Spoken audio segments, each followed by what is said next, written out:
గురుగారు, మన హిందూ ధర్మంలో దేవతల సంఖ్య అసంఖ్యాకం.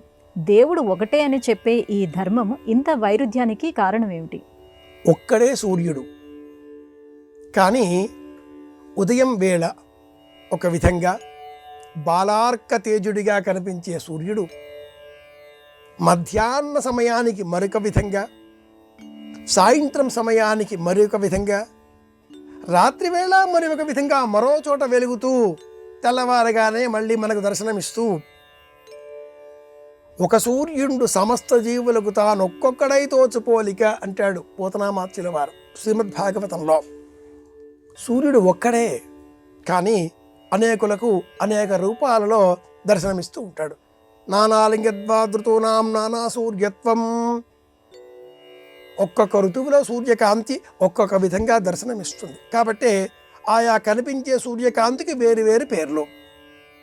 సులభమైన ఉదాహరణ మాట్లాడుకుంటే, ఒక వ్యక్తి ఇల్లాలకి భర్త, కొడుకుకు తండ్రి, అధికారికి ఉద్యోగి, తండ్రికి కుమారుడు, సోదరికి అన్న, ఇంటికి యజమాని, వాహనం నడిపే సమయంలో రథసారథి.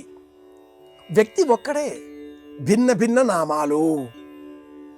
వ్యక్తి ఒక్కడే, కానీ కోపం వచ్చినప్పుడు ఆగ్రహంతో, ప్రేమ కలిగినప్పుడు అనుగ్రహంతో, సమయాన్ని సందర్భాన్ని అనుసరించి భిన్న భిన్న ప్రకృతులతో మాట్లాడుతూ ఉంటాడు.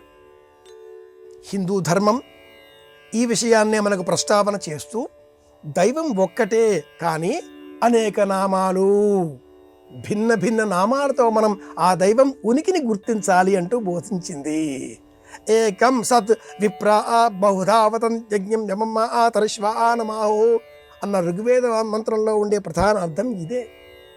చూడ్డానికి భిన్నత్వం కనిపించినప్పటికీ ఆర్ష విజ్ఞానం ప్రపంచంలో హిందూ ధర్మం మాత్రమే దేవుడు ఒక్కడే అన్న సత్యాన్ని ఇంత నిష్కర్షగా, నిక్కచ్చిగా దైవం చిరునామాతో సహా తెలియజేసింది. ఇది విషయం.